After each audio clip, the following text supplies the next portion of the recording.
you're actually going to go visit is actually 250 years older than the United States of America. What difference does that make? Who cares, really? Think about this. History. If we're actually 250 years old in the United States of America, that means we're actually 457 years old. In about 3 weeks on September the 8th, we would turn to 458 years old. 458 years somebody has been here in this area, living, eating, breathing, family.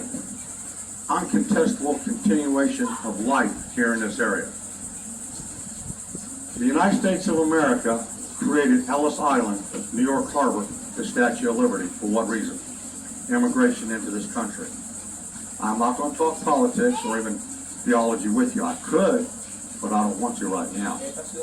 But when I take you back 458 years this coming September, I'm going to show you that this is the Ellis Island, the New York Harbor of the United States of America. Everybody on this train today has family relatives buried in this area. What country are you from? Venezuela. Venezuela, Cuba, Mexico, Guatemala, Central America, Brazil, all started through here, from Spain and Italy. I promise you. Okay? When I show you that history, you're going to understand. Yeah. 3 o'clock, right? Good. Go ahead. Go to the second train if you want. You know, history has a lot to do with the past, the present, and the future. Why should we care? Learn from the past, understand the present-day world that we are living in, for the greater better of what? The future of these young people that are coming up behind us. Give them the opportunity to learn the past, the present, for their future. Their family, the life, the history of the past and the present. Where we are standing at right now is Florida's oldest abandoned graveyard. Everything is still here except the tombstones. That's right, the bodies are still here about 30 feet below. A lot of people say it's a beautiful castle that they built for Robert Ripley's Believe It or Not Museum. Guess what? That's not what it was built for. You know who built that castle? Mr. Warden. You know where he lived at? Cincinnati, Ohio. You know why he built it? Because his wife went to him one day and said, Ward, I am tired of going out to the outhouse in the snow here in Ohio. You will spend money to build me an indoor bathroom. You know what he said? He said, he's not going to do it. You know why? Because he did something better. He brought his wife down here and built a 26-room castle and gave her a winter retreat. Took her totally out of the snow in the winter months. Did he build a beautiful bathroom inside? Absolutely. 26 rooms, 1 bathroom, fine dining and kitchen out back. He brought his maids and his butlers. But guys, I'm telling you right now, he did accomplish one thing in life. You know what it was? He satisfied the other half. But he also brought his maids, butlers, and his 14 daughters with him. Now, some of you already know my personal history. I raised 5 girls and 2 boys in my life. A 3,000 square foot home and 2 bathrooms. And believe it or not, I was still standing in line at 3 o'clock in the morning before I went to church because I still had to go to confession because I am a Catholic boy. Okay? Did Mr. Warren accomplish anything? Yes, he did. Nod your head, guys. He built that 1 bathroom for his luscious bride. Me personally, I was still standing in the line waiting. He built his fabulous house by the ocean. He didn't have to stand in line. Think about what I just said. Anyways, a few years later, we went up for sale. Mrs. Marjorie Kennan Rollins bought the place and turned it into a beautiful bed and breakfast. She is a World Pulitzer Prize winner of a book called The Yearling. Ladies and gentlemen, we're about ready to leave. It is now 3 p.m. I am going to personally take you back in time to the year 1565. I'm going to do it safely and methodically. The sad part about it is that means I've had to have been here at one time or the other. Nobody on this train has actually fist pumped me, shook in my hand, or even given me a hug. So as I turn around and sit in this seat and drive this train 458 years ago, am I really here? Or just a figment of y'all's imagination? Okay? What's the matter? Okay, who's going to do the interpreting? You? Are you going to? Who's going to interpret? You or you? I can't speak. Who's going to speak Spanish for me? Okay, I will speak slowly, okay? Alright? We're going to make it work, okay? Alright. You guys ready to go have some fun? Let's do it. Yes.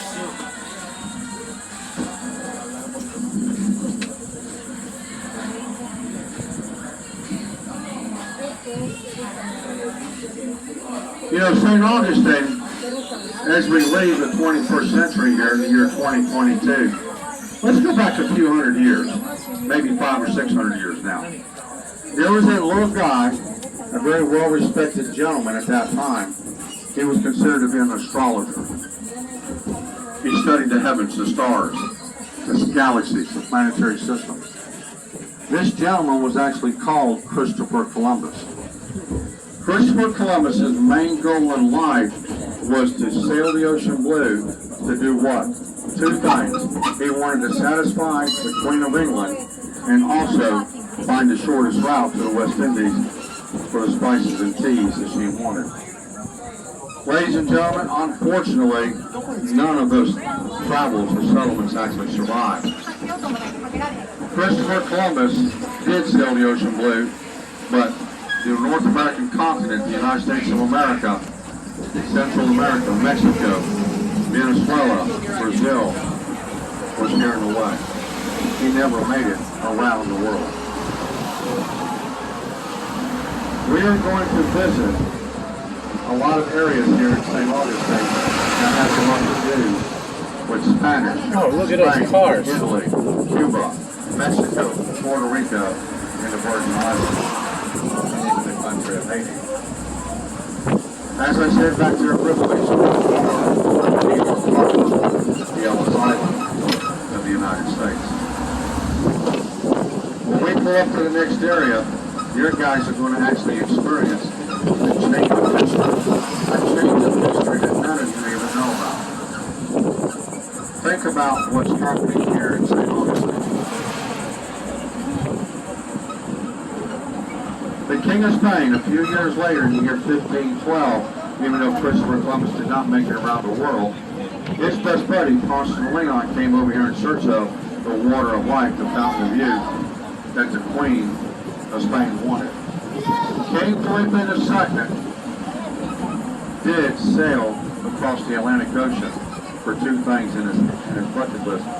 One, the fountain of youth, the other, the city, the borough of St. Augustine.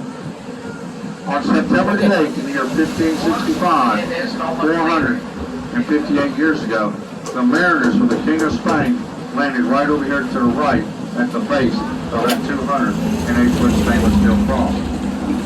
Ladies and gentlemen, as we pull in here, this is what they call the mission of the Nombre de Dios, which means that this area, this cemetery, is actually being done in the name of God. Think about this, the Lorenzo Cemetery. History is here today, but not as you know about it in your history books in school. When we come up here, and I'm going to stop here for just a few seconds. Look back to the right. Look at that beautiful cross, towering 208 feet into the air. Can you imagine,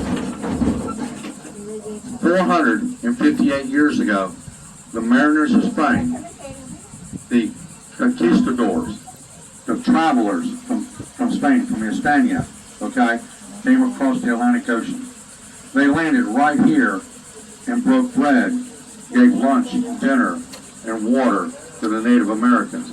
They actually shared a Thanksgiving feast together. That actually happened 55 years before it happened in Plymouth Rock, in Plymouth, Massachusetts, about 600 miles north of here. Ladies and gentlemen, this is where the actual first Thanksgiving took place, not in Plymouth, Massachusetts. This is a historical change in history. A historical change in history that every one of you just now experienced. Be as lucky as I am, or be as inquisitive as I am, Because you know what I found out here buried in this cemetery? A relative of my mother's that goes back to the year 1580. 1580. I am Spanish and Italian with some Cherokee Indian in me on my dad's side. She's buried right here in the back in the left-hand corner. With the founding of the Nombre de Dios, the extensive missionary effort will initiate through Spanish, La Florida, as they called it at that time, 200 years approximately before the Spanish mission of California. Over 140 missions stretched from St. Augustine south to the Florida Keys, north to the Chesapeake Bay, and west to Pensacola, Florida. Ladies and gentlemen, this is the Ellis Island of the United States of America. It is a proven fact, historically speaking now, we started right here 458 years ago. When we leave this area, we're going to go visit one of the oldest residents here in town. So if you have any questions of concern that you might want to ask the resident, get them out. Because I promise you, the resident, for whatever they can do, they will answer those questions. The resident is now called the old senator. When we go down the road to visit him, you'll find out why the old senator is still here today.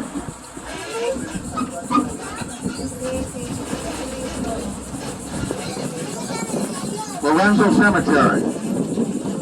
The Deere grounds are here for your pleasure Monday through Saturday, 8 to 5, and on Sunday, 12 to 4. You know what the best part about it? It's free. The history of the past is free for you to come out here and research the archives, the books, of all the names of the people that are still here today.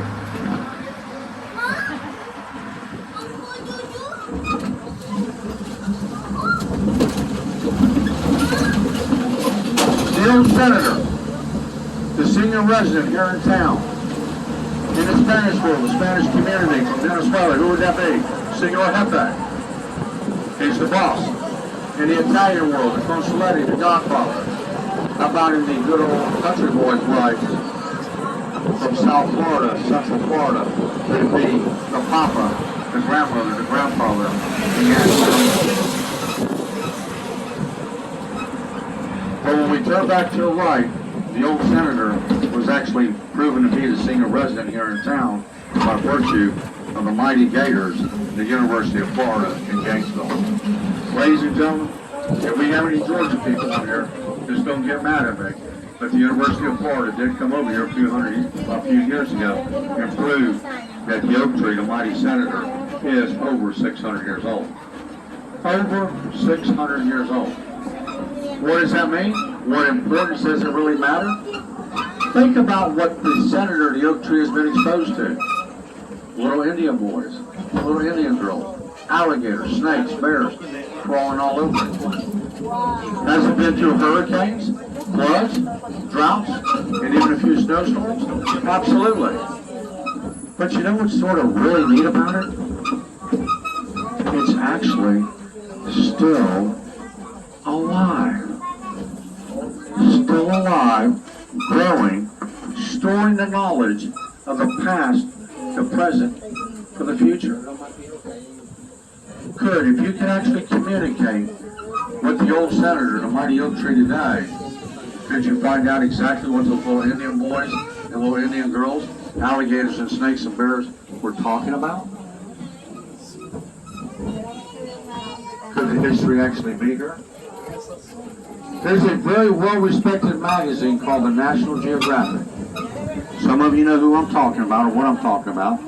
They do articles about oddities from all over the world. They talk about tsunamis, massive tornadoes, hurricanes, floods, droughts, snowstorms, and even earthquakes. The oddities of the world, or better yet, the oddities of the consequences of Mother Nature. Mother Nature, the power of life, the water of life, the longevity of life. Could that actually be true in the astrological society today? Because back to the right and back to the left, you'll see another set of oak trees that have been here now for over 200 years. Over 200 years. Now, most of you can probably agree with me. An oak tree does not live but maybe 40 or 50 years and then falls over. Causes a lot of problems in my front yard and never yours. Well, you got to clean it up. But as you look at these oak trees, what are they doing? They're growing straight up, reaching across a 30-foot road to do what? Support each other. Join hands. Amore, love, the canopy of longevity of life. Steve, weddings come out here and perform in the middle of this road 20 times a weekend. Think about what I'm just saying, young ladies. Rama, rama, rama. But seriously, think about this.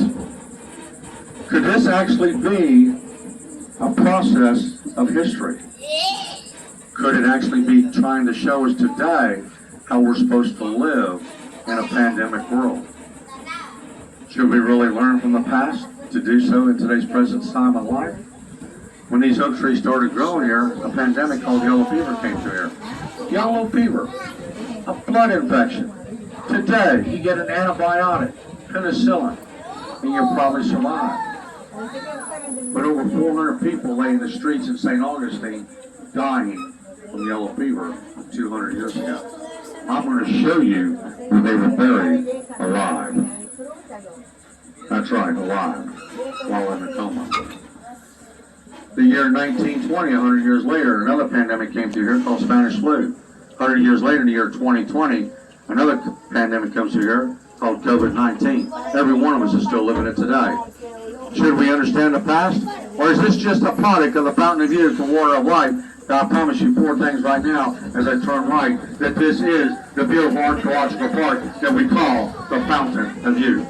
Ladies and gentlemen, boys and girls, people come here from all over the world, including Venezuela, to do but one thing, to drink the water, the aqua of life. Could it really be here today? Do I drink the water? Yes, I do. I am actually 86 years old in a 68-year-old body. Can you imagine what it does for me personally? The Saloy Indians over here to the left, the Native Americans have been here now for over 5,022 years. 5,022 years, that takes you back to the year 3000 BC. Better yet, think about this. I drink the water, right? I'm just like the Energizer Bunny on TV. I don't need my B12 shot. I don't even need the batteries. I just keep on it going, and it going, and it going. Matter of fact, it got me so scared one time I went to my doctor. You know what he said? Don't worry about it, Lloyd. You're just quite regular in your old age. Ladies and gentlemen, the Fountain of Youth is right over here to the left. Come back and talk with the Saloy Indians, the Native Americans that are still here today from the year 3000 BC. I am going to take you to 25 more historical sites, show you about the love, the amore, the peace, the tranquility of the past here today. But I need to ask you one important question. I'm looking for a gentleman by the name of Henry Flagler. Anybody ever heard of him? Very good. Some of you might not have. But let's think about Bill Gates. Who's Bill Gates? The cell phone king. The instrument that you have in your pocket right now, probably, to communicate with the rest of the world. Kim Kardashian. Have you ever heard of her? The beautiful young lady that wore the white dress that Marilyn Monroe wore in the year 1962 that sang Happy Birthday to the President of the United States. How about another guy by the name of Elon Musk, the Twitter man that wanted to spend money to buy the Twitter empire. Those 3 people are the entrepreneurs, the business people, the politicians of the industrial world today. Henry Flagler, if you don't know who he is, he was the politician in the industrial world at that time.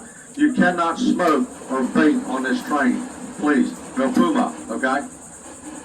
No Puma. Okay, yeah. No Puma. Here in St. Augustine, Henry Flagler is so important from the past to the present. Every one of you gave his family money today. Would you believe that? Actually gave Mr. Flagler's family money. If you drove a car and bought gas in the last couple of days, have at least $4 a gallon.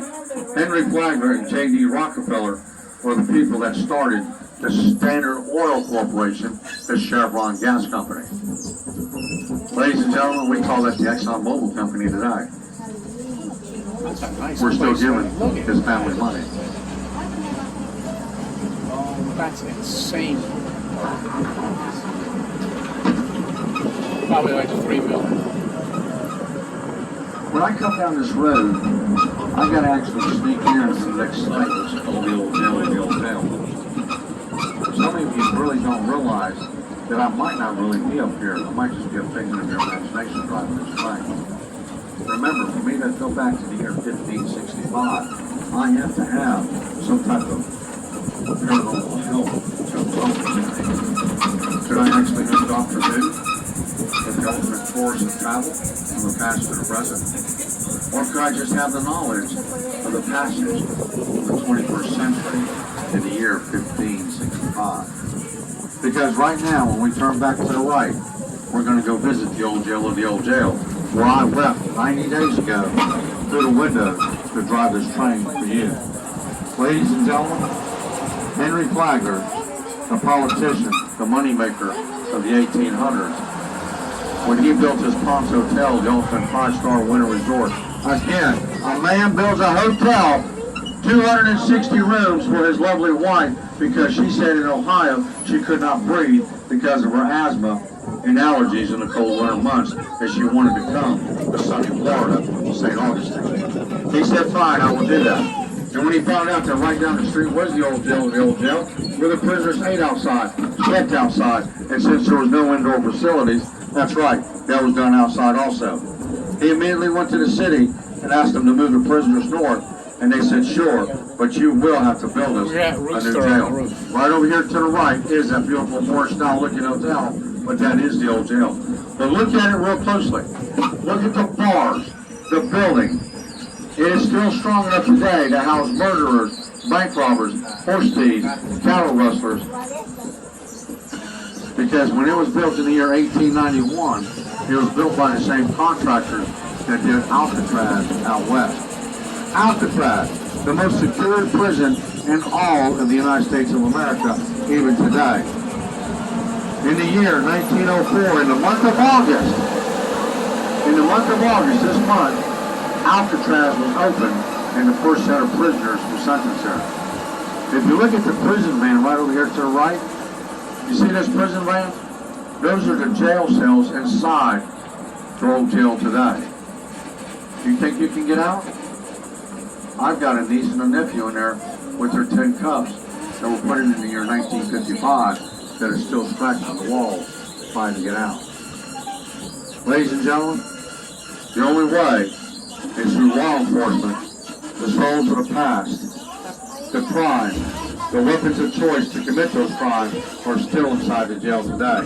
We have been on the History Channel, the Travel Channel, many, many times. Could this actually be the past, the present, and the future of law enforcement? Or was St. Augustine really the lawlessness of the land, the law here in this area in the 1800s? You will surely find out here in just a few minutes. Has anybody ever heard of the John Deere Tractor Company? John Deere Tractor Company? You know, they make a statement that they will stand behind every one of their pieces of equipment, right? They will stand behind their equipment. Well, I got news for you. I will stand behind what I do with this tour. I am just as good as the John Deere Tractor Company.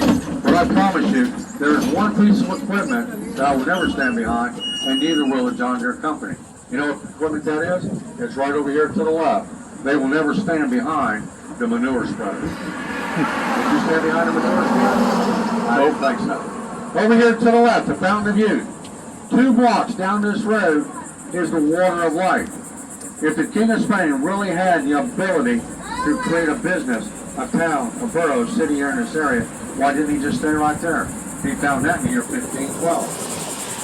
By virtue of Ponce de Leon, the Native Americans welcomed the King of Spain. But you know what? He found out that just 1 mile south, he would have more what? Money. Money, dinero! That's right, mucho dinero! The King of Spain didn't believe in his statue. Oh, because he wanted the money. Why? because he wanted to take it back to Spain to barter and sell and trade with other products. But you know what? He had to be very smart and brave. Because you know what this area was like when I was 8 years old? Myself, 8 years old in the year 1960. This road was a two-lane dirt road made out of lime rock. Most of these hotels and businesses were not in here yet. Matter of fact, that cross that we just played homage to wasn't here yet either. It was put up in the year 1968. But I can promise you right now, we're still working today because it is now 3:20, and a great big old black cloud of lightning and thunder did not come off the Atlantic Ocean and flood this area with rain for about 45 minutes. Because at that time, 60 years ago, they would flood this area out. Snakes and alligators would come out after the rain. The sun would come up. It would make it hot, nasty, humid. I wasn't worried about the alligators and the snakes or the humidity. You know what I was more worried about? Mosquitoes. Mosquitoes. This side. It would buzz around and come out of places you didn't know was there, and they would go away. Literally hundreds of thousands of them buzzing all over the place. This was just 60 years ago. If the King of Spain was here in the year 1565, 458 years ago, can you imagine what it was really like at that time? Not only was there alligators and snakes and the bears here now, but also the pirates and the Indian. And better yet, mosquitoes weren't this size, they were this size. The King of Spain had a lot of trials and tribulations that he had to endure and overcome just to do what? Make money. But I think it was worth it because the alligator hides, military helmets, the gator tail, good food, and they strip right. They get snake skins, belts, and clothing. They got bear skin hides, belts, and furs. Very good to sleep on and also keep you warm during the winter months. But also when they went a little bit further south, down around the area that we call Miami, Key West, Venezuela, Mexico, and Texas, they found what? Gold and silver. Gold and silver. Just all over the place. The King of Spain said, now that is worth it. If I could get it back to Spain, I could use it as what? Money again to barter and sell and trade for the products that he did not have in the Eastern world. Ladies and gentlemen, we do the same thing today, barter and sell and trade our products, but we have a fancy name for it. Does anybody know what it is? International trade. International trade. So did that get started right here in St. Augustine by the King of Spain? Absolutely. Ellis Island, pandemic world, COVID-19. You guys are making history here today too.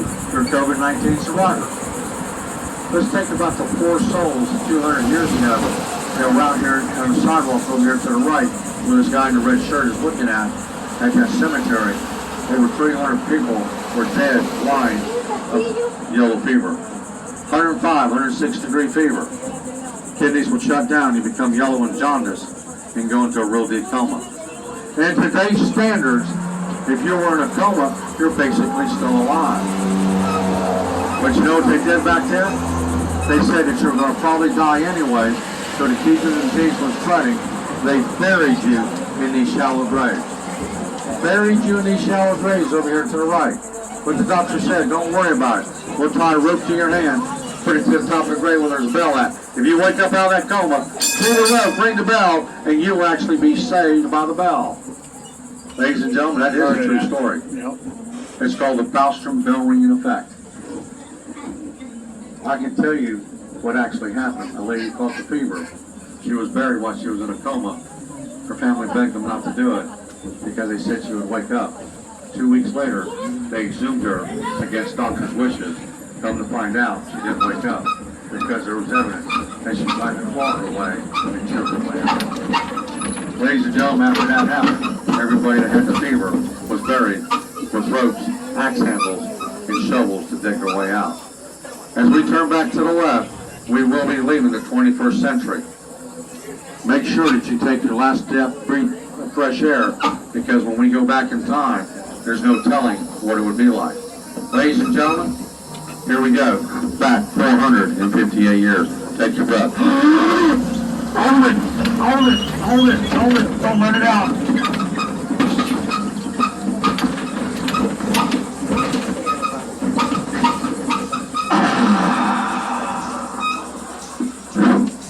I'll tell you what, if I ain't good now, I don't know what's going to happen to me. You know what, guys? Seriously, think about where we're actually at. Take the opportunity to look at where you are physically at right now.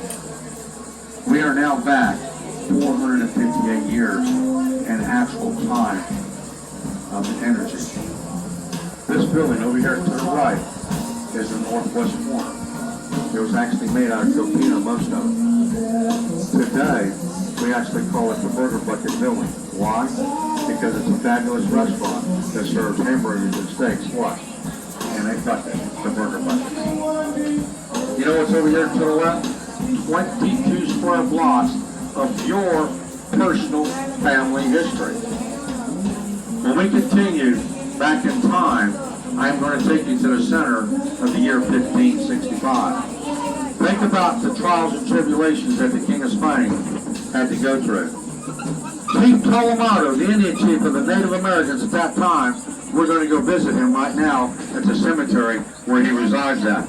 We're going to go down a road called what? Ptolemy Lane. Very cool. Never going to get lost. Over here to the left, Ptolemy Cemetery. Close to 500 years of names still over there for the people that are buried there. Whether you were Catholic or Indian, that's where you were buried at. Think about the history of your family members that could be here. I found a relative in the year 1604, Antonio Alvarez, buried in that cemetery. Could you be as lucky as I am? Probably so. In capacity of people come here from all over the world, including the Philippines, Japan, Okinawa, Russia, Ukraine, Poland, Africa, Haiti, the Virgin Islands. Ringing on the bell, being saved by the bell. You think it's sort of funny? Look over here to the left. The red picket fence, the beautiful oak tree with the white lights around it. There's something very interesting growing right out of the center. Steve, look at it. You gotta look at it, brother. Look at it real close. There's something growing right out of the center of it. That tree is just for you. What do you see? A palm tree. Can you believe that Mother Nature put both of those entities together close to 200 years ago to show you the ultimate right of love? Two separate entities growing together as one unit today, but independently, but together. They now say if you should ever get a kiss or a hug from your significant other in or around a tree, or even a best handshake from your best friend, could you be together like they are forever? Oh my goodness, am I stirring the pot today? A few years ago, my youngest daughter, she was here at the age of 6 years old. Her mother was with us. Her mother said, Lord, I don't believe none of that. That's an old wives' tale. Burger Buckets. My daughter said, jump right up here between us and said, Daddy, don't worry about it.